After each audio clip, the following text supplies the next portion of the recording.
I hope you've had a wonderful time over the last 2 days and learned a lot and made some new connections. My name is Karen Hawkett and I'm the Business Planning Officer at the City of Sydney and a committee member of the Integrated Planners Member Network. And I have the pleasure today to welcome you to the last day of our conference and hope that it won't be too long before we all meet up again. That sounds like a good segue into the next part of what I need to mention. As you may or may not have heard this morning, we were awakened by the news that Queen Elizabeth II's death overnight.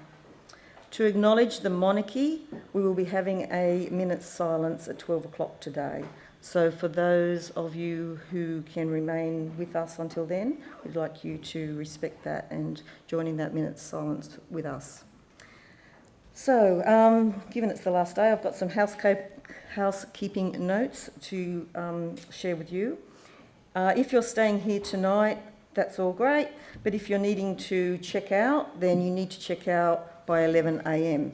So if you haven't already done that and you are leaving, you will have the opportunity to check out during morning tea, which is scheduled for 10:30 if I don't talk for too long. Okay. So also during registration, you would have been asked if you wanted to receive a takeaway lunch or have lunch at the venue before you leave. If you if you asked for a takeaway lunch, it'll be served in the foyer. If you're staying for lunch, as it has been the last 2 days, lunch will be served in the restaurant. Okay, so what have we been up to? Over the last 2 days, we've discussed quite a number of things, as we always do. We're a chatty bunch. We've talked about or discussed how we engage with our communities, the challenge that we faced, and how we might take different pathways to overcome them. We've also talked about the need and how we might do strategic service planning and service reviews. And for what I think is a first for an IPR conference, we've even talked about sex in Antarctica. Or in David Knox's case, a lack of it. Okay, we began a conversation yesterday with Roberta about performance measures and reporting. And many of our other presenters have touched on how the community sees us, how the state government might assess us, and how we might monitor ourselves. In today's session, we'll explore this a lot more, and we'll run a workshop on potentially developing a performance framework. And we're going to invite your feedback to help us progress that further.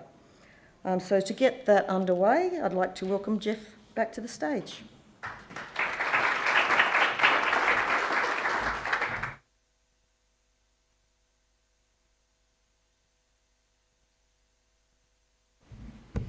Good morning, one and all. Hope you've had a good rest, sleep, dinner combination over the last 24 hours. So today, as Karen said, we're looking for more of a workshop style. So we're after your thoughts, your perceptions, your questions, your great ideas. We're going to compress it a little bit because we're going to try and finish by 12. So we're going to compress morning tea a few minutes and see how we go. So hence how we go this morning. It's going to be a bit of a journey, a bit of a river. So hang on and bear with me. All right, so the first kind of part of that this morning will be part kind of presentation style, and then we've got Birgit coming up and giving her approach from Victoria, and then we'll start to have some questions on tables for you to get the brain into gear and give us some feedback about what you're thinking. So you can see the agenda on screen. I'm not going to read it out. You can all read that by now, but there is some activity here, so you're not going to be sitting and doodling away, so you're going to have some active learning. All right, so let's go to background. For those that know me, I like my history. I like to provide some context. So this time we're going to the 90s, for those that were around. So 1990s was a period of the federal government looking at how things work. I think this is a productivity commission study into benchmarking for local government across all of Australia. So They weren't just looking at New South Wales, they were looking at all of Australia. So we talk about, I think someone said yesterday, or I think Roberta said, this is a pig of a subject. That was like a whole pigsty, a pig farm. I don't know what the would be if we had to do all of Australia and compare all of Australia or these performance measures. Anyway, so that was in the 90s. They came up with this framework. I've actually got this book, so that tells you how old I am, but I got this off the digital version.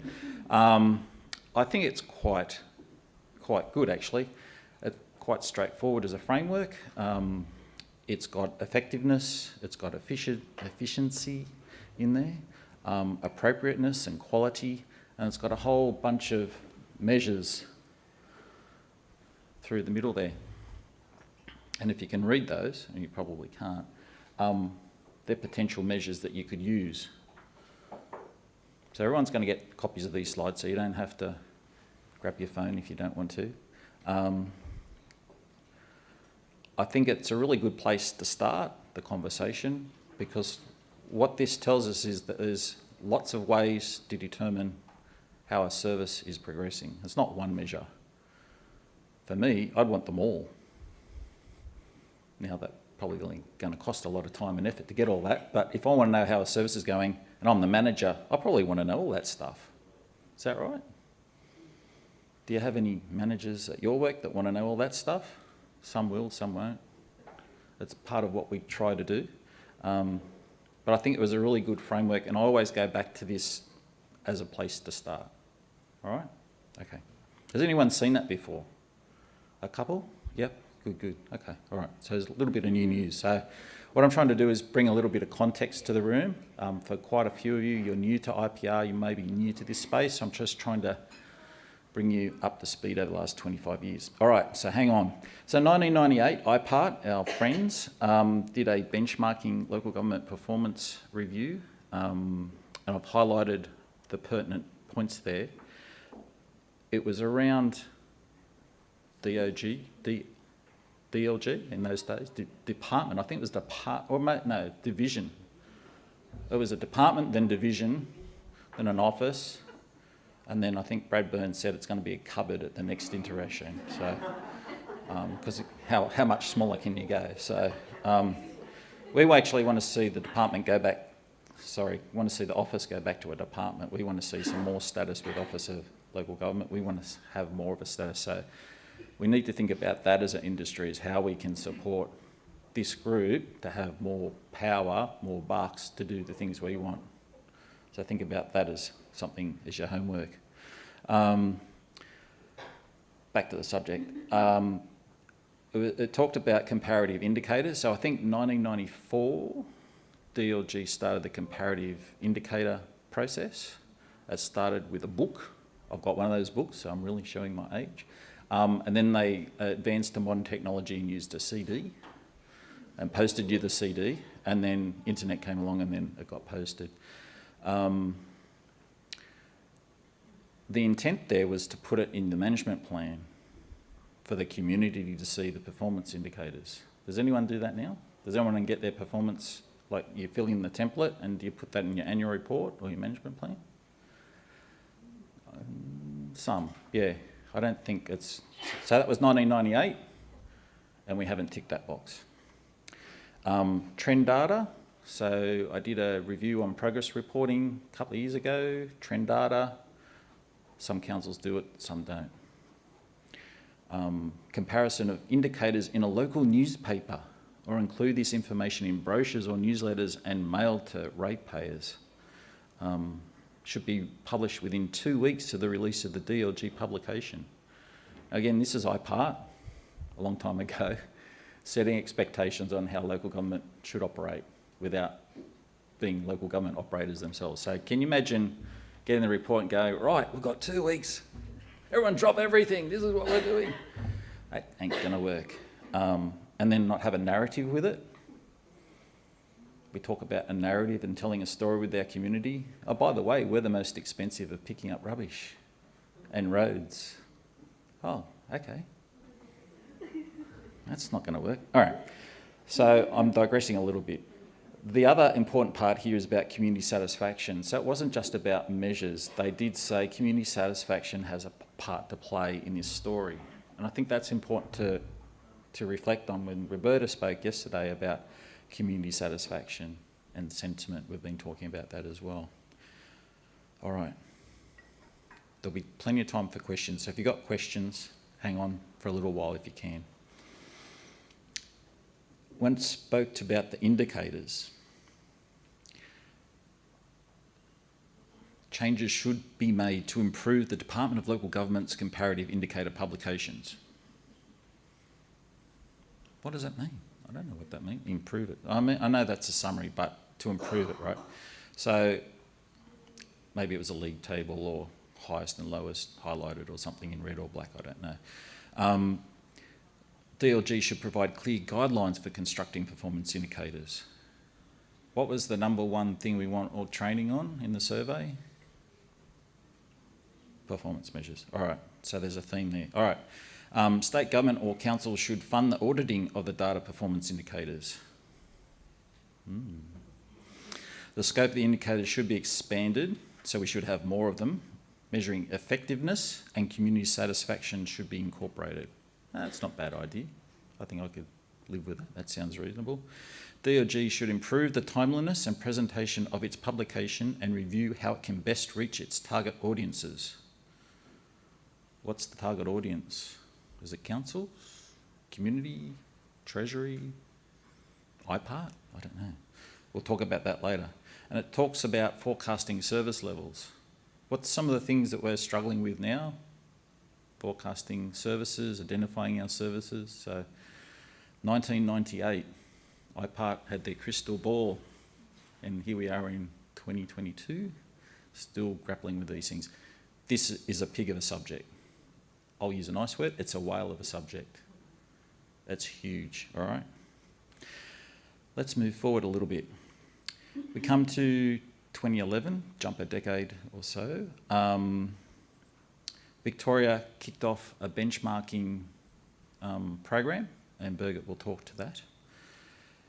I think in 2011, Destination 2036, does that sound about right?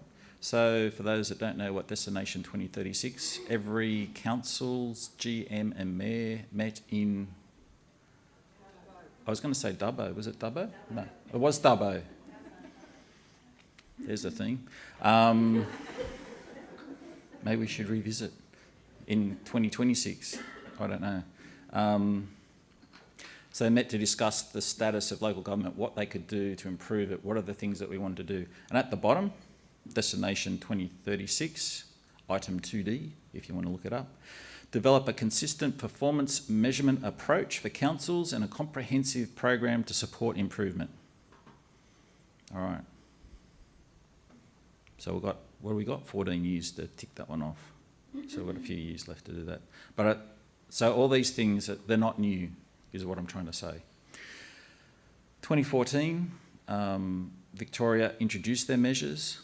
OLG have a draft measures program that they've developed. It's circulating. There's steering groups and there's stakeholder meetings and things that's got some traction.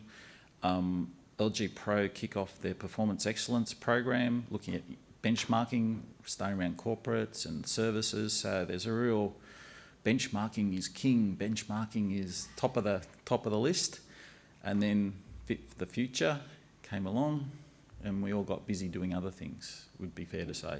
So if you're a merged council, that's probably what your life consumed. If you DLG or OLG at the time, that's probably all you did as well. So a lot of these things got parked. So the wave created and then we stopped. 2016, IPART did a report on reporting burdens, compliance and reporting and compliance burdens on local government. It was written in 2016 but released in 2019. So there's a 3-year gap there. And so they spoke to streamlining reporting requirements, so we just don't report to OLG, we report to a whole stack of other agencies, state and federal. Align the timing of those reporting requirements, because there's nothing worse than getting a request for information this month and then the same request 6 weeks later and then another one later on. Make greater use of automated data collection. So I spoke at the GM Directors Forum about data and how we use data. I think we can, regardless of what we do with performance measures, I think we can do better with the way that we handle and report with data. So we're still basically sending Excel spreadsheets by email. Fair to say? 2022? Is that how we do it? Most of the agencies? Is that an agreement? Do we think that's easy and efficient? No? Okay. And then make greater use of that data. And just get away from the duplication. So if you centralise the data into one portal, one thing, then everyone can access it.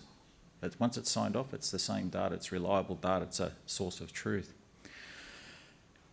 Number 8 was New South Wales government agencies collecting local government data and information make this data discoverable through the Data New South Wales Open Data Portal of the Information Asset Register maintained in the Department of Finance Services and Innovation. So some of those names might have changed, but has anyone found a lot of data in that open data portal about local government? There's not a lot there.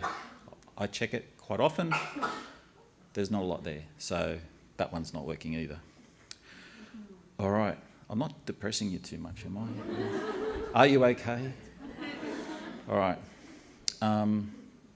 2018, skip ahead, which is a little bit confusing because there was a 2016 report which was released in 2019, which is after this. But anyway, 2018, Audit Office came on to the scene. They started to do reviews and audits of local government, and they picked on council reporting on service delivery, their takeaways, consolidation of various compliance data currently being reported by councils to provide an initial platform for comparative performance reporting. There's lots of lessons there. We should adopt a partnership approach to development of common indicators with groups of like councils. That sounds fair enough. Comparative reporting indicators are needed to make councils to respond to service delivery priorities of their communities. Do we respond by service metrics to the demands of the communities, or do we respond to the community when they knock on our door and write us letters and stand up in meetings and when we engage with them? I think it's more the latter rather than that. I understand where they're going. It's a tool, but it's not the only tool. So it's a tool in our kit bag that we can use. I really like the last one, enabling rural councils to perform tailored surveys of their communities may be more beneficial than a statewide survey in defining outcome indicators. Any rural councils here today? Yeah, what do you think? You agree? Yeah. It's not a bad idea. Are we doing tailored surveys? Is the state funding them? No. Okay. All right. All right. 2022. This is a more recent one. It was released, and you'll know because I've squeezed the circle on the side of the page. It only came out a couple of weeks ago. Audit Office are now planning to do their second report on their first report, and they're really interested in how the OLG has supported councils through the development of a performance measurement framework and delivered direct support to rural councils. This audit would follow on from our 2018 audit, where it reviewed all the annual reports of local councils to look at the performance of a select number of councils in depth. All right. So that's sometime between 23 and 24, 25. All right. So there's another line in the sand with an expectation that something's going to happen. Okay. What does that all mean? So after 25 years, we've had a lot of talk. It's been about efficiency, effectiveness, and community satisfaction, citizen satisfaction. I think the main thrust was that councils improve what we do, and you do that through benchmarking. So when I say benchmarking, it's not I've got this report and we're higher or lower or at the top or the bottom. That's where you start. The next part is I have a conversation with people or councils that are similar to me or may have a score better than or lower or what I perceive better or lower, and then I understand what their services are and what their drivers are. Are they the same as ours? How do they do with that particular problem? How do they deal with an influx of tourists that come every January? That's a different dynamic than the ones where they don't get that. How do they deal with that? So benchmarking is a whole process. It's not numbers on a page or now on a spreadsheet or on a website. There's an overwhelming theme about streamlining data collection. I think we can do that a whole lot better, and I think that's still yet to be resolved, but I think the technology and software and our ability to use that has increased over the time, over that 2 decades. I think there's also a hint that rather than just doing benchmarking, doing coloured kind of chart, that we can use this to do some analysis and use it to support ourselves as an industry, as our own councils, and maybe represent better local government to the state about what we do, how we do it, and how state government and others influence how we run our services. But I think the underlying theme here is accountability. All right, accountability is the theme. Does that sound reasonable? Okay, good, all right. So we talked yesterday a little bit about stakeholders and it's accountability, but to who? So we're staff in a council. We're accountable to those above, sometimes below, to councillors, to OLG, to other state agencies, to the community, and to a broader range of communities. As I said, it could be a community that comes and works in your area. It could be the community that comes and stays at your town for 6 weeks in the caravan park at Christmas. They're part of your community as well. Are we accountable to them? Yeah, I think so. As an industry, we need to be able to do our job better. This can be a tool to do that better. I don't know what that tool is yet, but I think there's a way to do it. I think that's recognised by all the work before. The question, though, is how do we not have it hijacked by a certain element of this circle? So I think you'll probably, once you see the names there, you'll probably work it all out. It's just not 1 or 2 stakeholders. We've got lots of fingers in the pie, so to speak. It's the community. They're at the top. That's why we come to work. They're the services we deliver to. We don't deliver them for OLG. They're there to help us do that. That's the community. We have elected council now. ARICs and audit committees have an interest in how we do it, that we do it well, we do it accountable, and that we do it as efficiently as we can, but effective. We've still got to deliver the problem, the answer to the problem, not the problem, the answer to the problem. We'll have individual councillors who will have a particular idea about something, and they will probably pursue you around the service. Maybe it's childcare, maybe it's waste. You've probably got a few of those, and if you're not, you probably recognise what they are. They have very specific interests, and they need to feel like we're being accountable to them. Our CEOs and general managers, we need to be accountable to them. They're responsible for running the organisation. That's no doubt. And they have great accountability back to the mayor as well. Managers and staff, we don't do this in isolation. IPR, we don't sit in our office and this all just happens magically. We want to make sure that our managers that we work with and for can also run their business as well. So if we can do this well, it makes their job easier. I don't want to make it harder, I want to make it easier. Media, we can't ignore that media is always a part of this. I think, we're all part of, we've seen media headlines, the slowest 10 councils in New South Wales for processing DAs versus the ones with the most, I'll call it Section 94, I know it's 711 now, with the largest cash balance, portrays us in a bad light as an industry. I don't want that. But the media aren't going to go away. They're just trying to put things into their media outlets to sell the story, so to speak. State government, they've got a responsibility to make sure that local government's being run correctly and accountable to their elected representatives as well, to make sure that councils have the right rules and programs and acts and regulations, that we're doing the right things for the state. Confused yet? It's not easy, right? It's a while. All right.